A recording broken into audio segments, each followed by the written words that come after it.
राधे राधे, जय माता दी। तो कल की वीडियो में मैंने आपको बताया था कि कार्तिक मास कब है, शरद पूर्णिमा कब है, शरद पूर्णिमा पर विशेष पूजा कैसे की जाती है, छोले की खीर कैसे बनाई जाती है और क्या क्या किया जाता है शरद पूर्णिमा पर। तो टोटल इन्फॉर्मेशन मैंने अपने डिस्क्रिप्शन बॉक्स में डाली है, तो आप जरूर जाकर चेकआउट करें। और जैसे कि मैंने आपको प्रॉमिस किया था कि मैं आपको बताने वाली हूँ कि कार्तिक मास में क्या करना होता है और क्या नहीं करना होता है। तो चलिए शुरू करते हैं। लेकिन उससे पहले आप मेरे चैनल को सब्सक्राइब कर लें और बेल आइकन को प्रेस कर लें, ताकि जो भी इंफॉर्मेशन है दिवाली तक की आपको वीडियो आपके पास आती रहे। ठीक है जी। चलिए, तो आपको करना क्या है, जिस भी लोग जिन भी लोगों ने 30 दिन का व्रत रखते हैं, जो भी कार्तिक का, उन लोगों को एक चीज छोड़नी होती है। वो आपकी फेवरेट चीज भी हो सकती है, फेवरेट खाना भी हो सकता है। जैसे कि आप चप्पल छोड़ सकते हैं 30 दिन के लिए, या फिर आपका अपनी कोई मनपसंद कपड़े हैं वो छोड़ सकते हैं, या फिर आपका मनपसंद खाना जैसे आप पराठे छोड़ सकते हैं और पकौड़ी छोड़ सकते हैं। और जब 30 दिन कंप्लीट हो जाएंगे उसके बाद आप उनको खा सकते हैं और चप्पल को पहन सकते हैं। तो ये एक रूल होता है व्रत करने वालों का। सेकेंड चीज होती है कि कुछ चीजें, सब्जियां होती हैं जो वर्जित होती हैं कार्तिक में खानी, जैसे कि गाजर, मूली और बैंगन। देखिए, आप सब कुछ तो नहीं कर सकते हैं, सब कुछ तो आप नहीं त्याग सकते हैं, लेकिन इनमें से बैंगन, विशेषकर बैंगन आपको छोड़ देना है। कार्तिक में बिल्कुल भी बैंगन नहीं खाया जाता है। फिर दाल, मसूर की दाल और उड़द की दाल। और मसूर की दाल का किस्सा तो मैंने आपको बताया ही था कि एक राक्षस के बारे में, कि उसके गले में से मसूर की दाल का उत्पन्न हुई थी, और मसूर की दाल उत्पन्न हुई थी, तो इस वजह से मसूर की दाल वर्जित होती है भगवान की पूजा में, भगवान को भोग चढ़ाने में भी। तो इसीलिए कार्तिक मास में मसूर की दाल और उड़द की दाल नहीं खा सकते हैं। ये 3 चीज होती है। फोर्थ चीज होती है कि अगर आपके 30 डेज के व्रत के समय पर, या फिर जैसे आप नहा रहे हैं, कार्तिक नहाते हैं ना कुछ लोग, जैसे व्रत नहीं करते हैं बट कार्तिक नहाते हैं और नहा रहे हैं, और बीच में आपको पीरियड्स आ जाते हैं, तो आपको क्या करना है। देखिए, अगर आपको नहाने के समय पर यानी कार्तिक मास में बीच में पीरियड्स आ सकते हैं, तो आप बिल्कुल भी कार्तिक मास में नहाना ना छोड़ें। ब्रह्म मुहूर्त में आप नहाएं, स्नान जरूर करें, लेकिन अपने पानी में गंगा जल ना डालें, आंवला ना डालें और ना ही गुलाब जल डालें। सिंपल नॉर्मल पानी से नहा ले और ऐसे दूर से ही तुलसी माता की हाथ जोड़ ले और मानसिक रूप से भगवान शिव, भगवान विष्णु की और तुलसी माता की पूजा कर लें। तो ये चीजें जो थी, ये थी कि हमें क्या नहीं करना है। अब मैं आपको बताती थी कि क्या करना होता है। देखिए, जब आप जिस दिन से कार्तिक शुरू है यानी कि शरद पूर्णिमा से, आपको, जिनके घर में तुलसा जी है बहुत अच्छी बात है, और जिनके घर में नहीं है वो उस दिन तुलसा जी लेकर आए अपने घर में।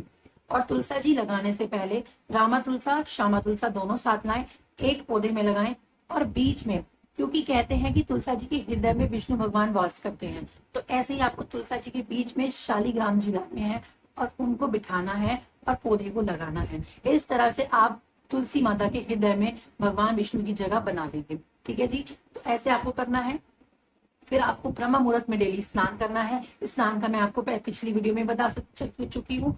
फिर बताती हूँ कि आपको पानी में गंगा जल और आंवला डाल के नहाना है, उससे आप बिल्कुल शुद्धि हो जाएंगे, बिल्कुल अच्छे से नहा सकते हैं। ठीक है। फिर घी का दिया जलाना है माता के आगे और कार्तिक महत्तम पढ़ना है, और अध्याय होते हैं उसमें, आप अध्याय पढ़िए और तुलसा जी की आरती कर लीजिए। तो इस तरह से आपको सुबह पूजा करनी है, शाम को भी आपको घी का दिया जलाना है, इस तरह से आपको पूजा करनी है। अब मैं आपको बताती हूँ कि अगर आप लोग सुबह नहीं नहा पा रहे हैं तो क्या पूजा ना करें। देखिए, आप पूजा नहीं कर सकते हैं, सुबह नहीं आ सकते हैं 4 बजे, तो आप शाम को घी का दिया बनाकर तुलसी माता के आगे जरूर प्रज्वलित करें। ठीक है।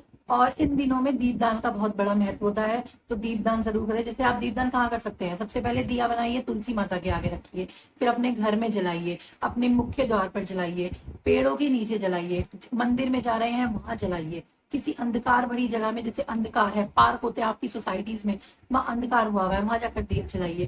कहते हैं कि जितना आप दिया जलाते हैं, दीपदान करते हैं, तो आपके घर में उतनी ही रोशनी होती है, आपकी जिंदगी में उतनी ही रोशनी विष्णु भगवान और लक्ष्मी माता भर देती हैं।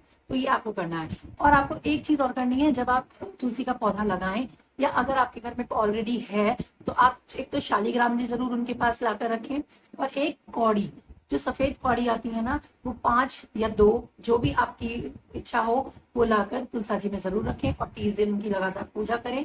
और जब पूरा आपकी 30 दिन की पूजा कंप्लीट हो जाएगी, कार्तिक मास खत्म हो जाएगा, तो आपको वो जो कौड़ी है वो लाल कपड़े में बांधकर अपनी तिजोरी में रख देनी है।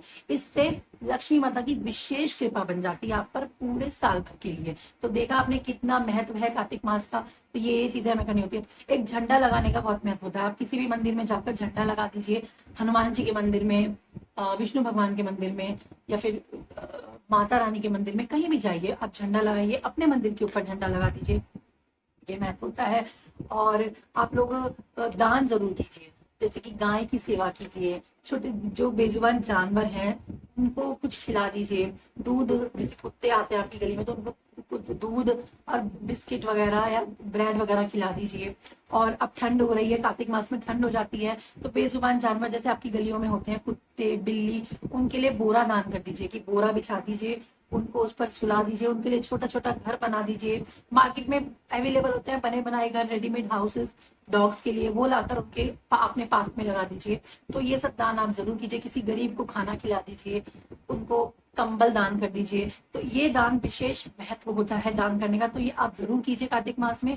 तो ये कुछ चीजें थी जो आपको करनी होती है और नहीं करनी होती है। अब मैं आपको बताती हूँ कि अगर आप 30 डेज फास्ट नहीं कर पाते हैं और 30 डेज टोटल लगातार नहीं नहा पाते हैं कार्तिक मास, तो देखिए 5 दिन का बहुत बड़ा महत्व होता है। अगर आप लास्ट के यानी कि 27 नवंबर का लास्ट है कार्तिक का, तो आप 27 से 5 दिन पहले 5 दिन लगातार आपको स्नान करना है और 5 दिन आपको लगातार व्रत करना है। अगर आपने 5 दिन व्रत और 5 दिन स्नान कर लिया ना, तो आपको पूरे कार्तिक का पुण्य मिलेगा। ठीक है जी, तो ये मेरे को आपको बताना था। अगर आपको कोई क्वेरी हो कार्तिक से रिलेटेड तो आप लोग मुझसे कमेंट सेक्शन में पूछ सकते हैं।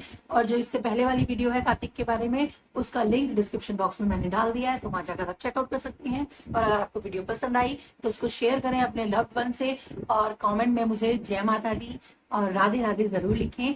राधे राधे, श्री कुंज बिहारी श्री हरदास।